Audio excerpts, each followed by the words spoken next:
guys, and happy Monday. We are so excited that you've come back to join us for another TNT video. And just as promised, today we are going to be talking about sleep. Not going to be sleeping, unfortunately. Unfortunately. We're going to be talking about sleep. In order to, have this conversation, we have to be awake. I was hoping for a nap today, but here we go. So before we get into our points, I'm Taylor. I'm Tracy. And we are TNT. What tea are you drinking today? I am drinking some iced green tea with just a little bit of lemonade in it. So I guess it's sort of bordering on an Arnold Palmer, but not really. Yeah. I prefer it like this. We're having the same thing this time. It's a Arizona green tea. And just a splash of lemonade. I like to just do a splash. So I think it's not quite like an Arnold Palmer because it's, because that's right, it's not half and half. It's more like squeezing a lemon into your tea, kind of. Yeah, I think. But it's perfect. It's really very good. Refreshing, and we took the easy way out today. We're doing that Arizona green tea rather than brewing. Yeah, well, it's another hot day today, and we just had a really big lunch, and this is what I had with my lunch, so I just made myself another one. Right, which is why I need a nap, because my belly's all full. Right? So, just that food coma. So, our points today that we are going to be talking about, number one, we are going to be talking about sleep patterns and schedule. We're going to be talking about sleep regression, which is challenging. Let's just say that. And then our third point will be how to help. We're going to give you guys some tips and advice on what helped us, and hopefully that will help you as well with these things.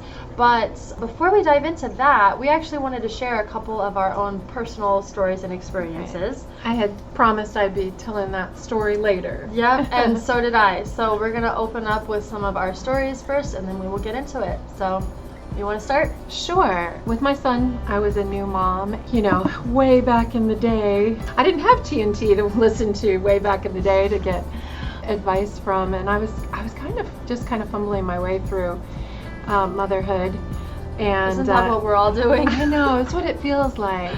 That's why it's really, I think, important to have someone in your life who is ahead of you in things and can kind of be that mentor. I always believe in having a mentor and being a mentor. You should always be kind of doing both. But kind of paying it forward. Yeah, for sure. But anyway, and I did have some good women in my life. I think I just didn't ask the questions. Don't be afraid to ask the questions. With my son, I just held him all the time. I held him while he slept.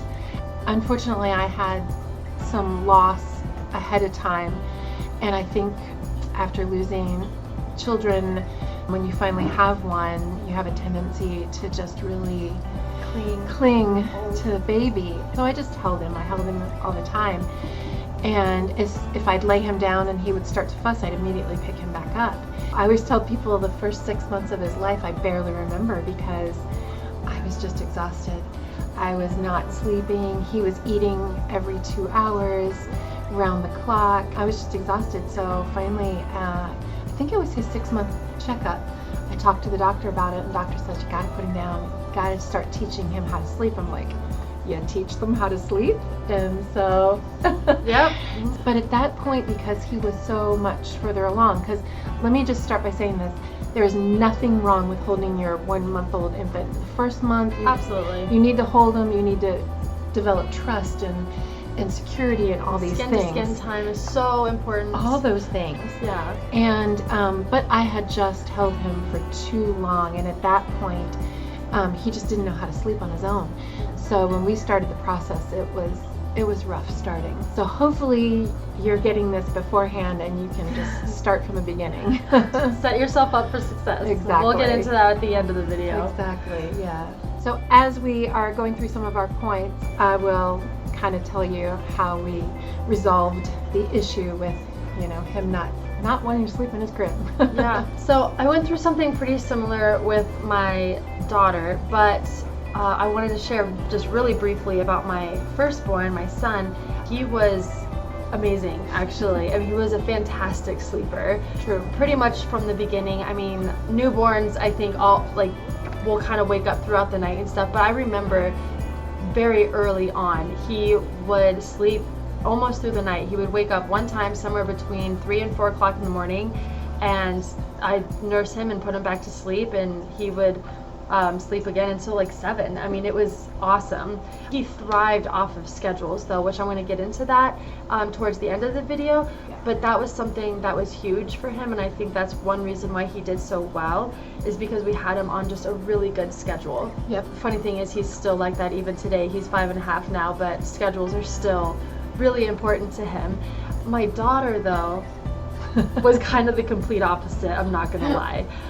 And it's funny to me, I know everyone was telling me that each kid is totally different, and I of course expected her to be different, but I just didn't think it would be so dramatically different. Oh my goodness, it was you and your brother too, night and day, especially as when it came to sleeping. Yeah, I thought that was crazy, because I always thought that things like sleep were, again, based off that schedule, which I definitely think that helps a lot, but there were some other factors as well that I guess I didn't consider until I had my daughter. Right. And she knows, oh my goodness, I would be calling her like basically in tears. She's like, she won't go to sleep. Because she went through every single sleep regression, which we're going to talk about in a little bit. Yes, she did. She did. For the first like up to 6 months, I didn't really obviously expect her to be sleeping through the night, because you know, most children under the age of 6 months are gonna wake up throughout the night, and she's gonna be nursing and all that. So I expected that. But once we hit the 6-month mark, I really anticipated that things would start getting better. Right. And I mean, some nights it would take like 2 or more hours to get her to go to sleep. And it was similar to what she was describing, you know, with my older brother. I would hold her and then I'd put her down and she would just start crying and crying and crying. And so we were in there. What we started doing was, you know, rubbing her back and patting her butt, which again, I'm jumping ahead. We're gonna get into some of those things that help at the end of our video. But yeah, I did want to just mention that things did get better and they did improve, and I'm very thankful for that. But it was a hard first year, I'm not gonna lie. It was very stressful. Hang in there, mamas. Whether you've got the fantastic sleeper, or whether you got the one who doesn't sleep, the not so fantastic sleeper. Eventually they all do. So hang in there. Absolutely. So that just brings us straight into sleep patterns and schedule, which, of course, not to keep repeating myself, but we've kind of mentioned that already a couple of times. But I think schedules are so important, and just to be consistent, whether bedtime is 7 or 8 o'clock or whatever you choose as your family, I think that really needs to stay consistent. And nap times as well during the day need to be consistent as possible. And it can be challenging throughout the day, because I mean, if you're running errands or if you're working or whatever the case may be, it might be challenging, but I think to the very best of your ability, you've got to keep them on that schedule. There has to be a little bit of flexibility here and there, because our lives don't run on a perfect schedule. Right. But within parameters, you know, if your nap time is 2 o'clock, you don't want to be getting them down at 4, you know, maybe by 2:30 at least, or just those things where you can have a little bit of flexibility. Sometimes even as she was kind of giving up her morning nap, you know, sometimes she doesn't quite make it till 2, so now maybe 1:30. So there's a little flex space in there, but for the most part, you know, there is a consistency in there. And I think also a good bedtime routine too, because that sets them up. Like, they know, okay, they start dinner time, it's bath time, it's storybook time, whatever, and you have those good bedtime routines. Yeah, because it gets them ready for bed. They know what's coming next when they have that pattern, when they have that routine. They're like, oh, okay, I know this. And I mean, my kids, you know, what our little routine was for at least a little while, we would have dinner, we'd go for a walk, and we'd go to the park for a little while, and then we would come back and we would have bath time, and then, you know, of course we'd get ready for bed, get our PJs on, brush our teeth, all that stuff, and then maybe read a book before bed, or maybe watch a short show like Bluey or something like that. But it got to the point where my daughter, when we got back from our walk, she would be jumping out of her stroller and running to the bathroom and like pulling on her clothes and trying to get her clothes off because she's like, I'm ready for my bath, I'm ready, like I'm excited, Yeah. you know. And because I just think that kids thrive off of that routine, that consistency. And I was going to add to that, another reason that it's good for them as far as sleeping goes is because it also teaches their body when they're supposed to be sleeping and when they're supposed to be awake, just like your natural body clock. Right. So I mean, if you have all these inconsistencies, then their body is not going to follow suit with that. Right. Everybody has a circadian rhythm, and Exactly.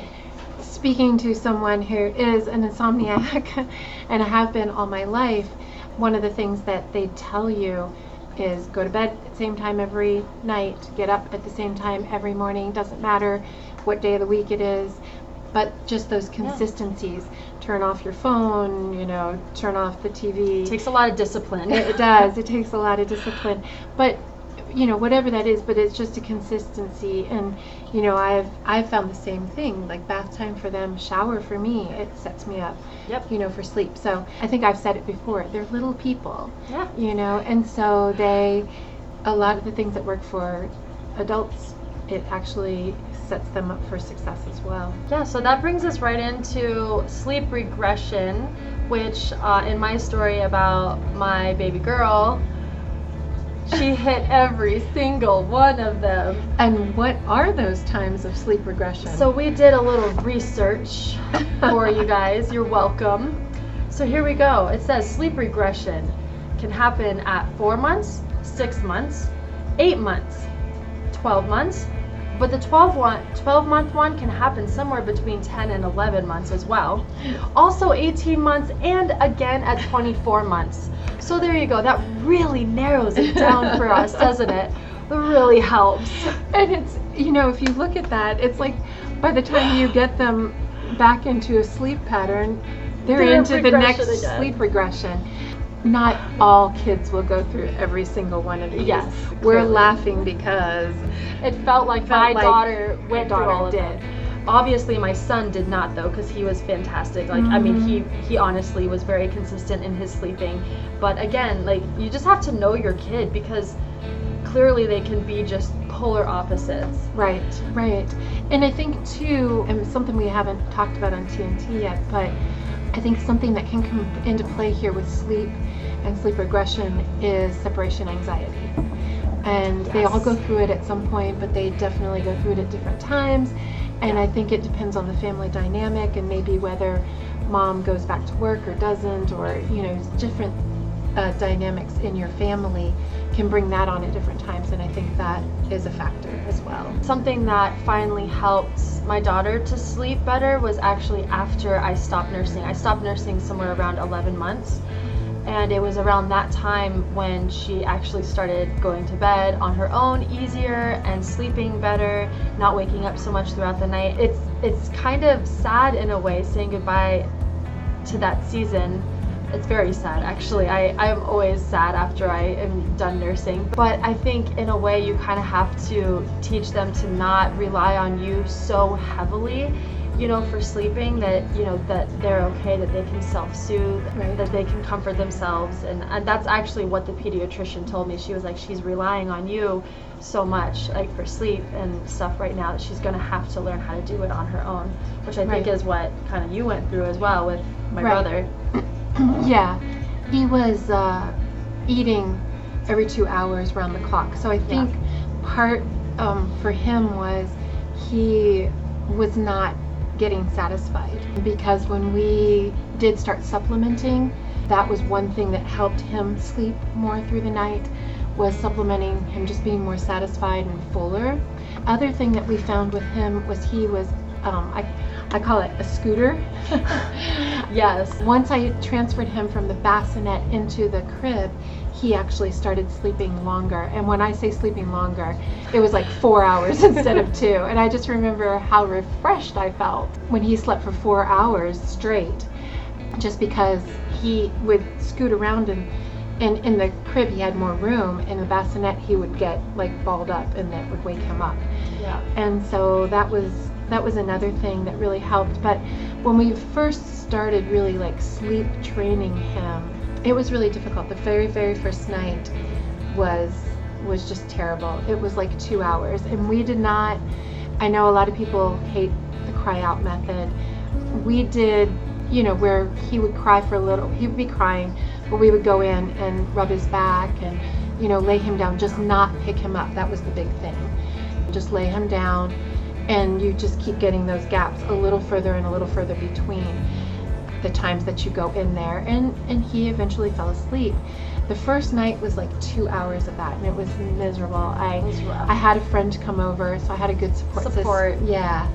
But by the second night, it was only an hour. Third night, 20 minutes. And by the fourth night, he started fussing a little bit and went to sleep. I was surprised at how quickly he took to it. But it was just, for me, I had to just really, be consistent those first few nights. And then it was so much better after that. Yeah. It was so much better. And it was better for him, better for me, better for the family in general. Just better. Just all around, just better. Everything. Unfortunately, it wasn't like that with my daughter. I wish it was that easy, where it slowly got better and better every night. But it did take months until she, as I mentioned a minute ago, it didn't really start getting better until around 11 months is when I really started noticing some bigger improvements. So every kid is different. I know we say that a lot. Every kid is different. We're giving you guys all of these tips and advice, but what our hope is that you find what works best for your kid. And because there's so many different methods, and I know you talked about the cry out method. I know a lot of people don't like that, but the reason I think that one is important is because it's teaching them to self-soothe, and right. You can still be in there, like what she said, you just rub their back and sing. That's what I had to do with my daughter. I'd be in there for half an hour, literally just rubbing her back, patting her butt, rubbing her, and everything. But I never picked her up because eventually she was able to go to sleep on her own. And we also figured out what she likes. Like some babies like, some babies like a pacifier or their thumbs or a baby blanket. She really took to a washcloth, which I thought was kind of hilarious. So we bought her like these fuzzy pink washcloths, and she really has taken to that. Right. And that really helps. She rubs it on her face and she rubs it on her arms, and it's self-soothing. So be creative with that, because clearly my daughter was not in like the typical bubble of like a pacifier. Right. We were like, pacifier? No. And I actually did several times try and teach her, well, maybe she wants a finger, maybe she wants a thumb. No, she wasn't going for any of it. Doing laundry is that how we is figured where it she out? started, where you started noticing it, because she would always grab either the socks or a washcloth. That's it. Yeah, I forgot like how we figured it out. Yeah. But yeah, I think you're right. It was And through she the would laundry. rub them against her face, and of course we didn't really want to give her a sock, so we went with the washcloth. No, it's something about that texture though, and Yeah. I think so again, like just get creative and give them different things until they find something that they attach themselves to, because that helps so much when they have Right. that comfort item. And she also has one of those sound machines, but hers is in the form of like a little lamb. Yes, And she knows which button she likes too. she does. And because a lot of times I'll put it on rain because I like the sound of rain. And she puts it on the whales. and she'll put it back on the whales when she lays down. Yeah. Yeah. So, they have their own preferences, they have their own thing, and it's just a matter of helping them find that. Yeah, I definitely think some kind of white noise is also really helpful. It also will drown out other noises in the house. You have put them other to bed children. at night. Well, yeah, other children, or my husband and I like to just stay up and watch a movie after the kids go to bed. So just things like that. Another tip that was given to me that might be helpful to other kids, but unfortunately it didn't really work for me, but I still wanted to mention it, was rice in their milk, like the baby rice cereal. That's supposed to help them feel more full. That helped more with my son, but like I said, it didn't really help much with my daughter. But with my son, yeah, it helped with her. We didn't really put it in the bottle, but once he was able to take it, we would feed him rice cereal. rice cereal before bed. Yeah, but you can't really do that, I think, until 6 months. Right. So if things are Remember still kind of my first 6 months was a blur, so yeah, it happened right around there. Yeah. So if things are still difficult by 6 months, give that a shot. That has worked for a lot of moms, but unfortunately, I just was not one of them. My kids just have to be different. Throughout this video, we've been talking specifically about, I would say, the first year, maybe year and a half of their sleep patterns and sleep regressions. But I'd also love to do a video about ages like 2 and up, because I'll leave you guys with this cliffhanger. My son, like I mentioned, is 5.5 now, and his sleep has changed a lot. He will just periodically get up throughout the night and walk around his room or walk around the house and things like that. And so I think we should do a part 2 on that, and we can dive into that as well, and I will give you some tips and tricks on what we've been doing with him to help with all of those things. But I wanted to mention that sleep regressions and sleep challenges, if you will, can happen even past the baby stage. Past the baby stage. You know, I really thought that, especially by 5 years old, that we wouldn't be dealing with anything like this anymore. You know, unfortunately, we are still working through some things. Fantastic baby sleeper, maybe not so fantastic later, and vice versa. Who knows? Who knows? Yeah, I don't know why it's changed, you know, but yeah, that's a good point. It has kind of changed as he's gotten older. Look for our part 2 on that. Thank you guys so much for watching another one of our videos. We hope that you found our tips helpful and our experiences also helpful. Yeah, hopefully it's an encouragement to you. And again, we are trying to create a community, so please please leave your comments, leave your experiences, leave them along so that other people can benefit from that. Yeah, and if you make a video or a story or whatnot that you're talking about these things, tag us in it. We'd love to see it. If we get enough, we'd love to even share that on our stories as well, and we'll give you guys a shout out. So thank you guys so much. Until next time. Cheers.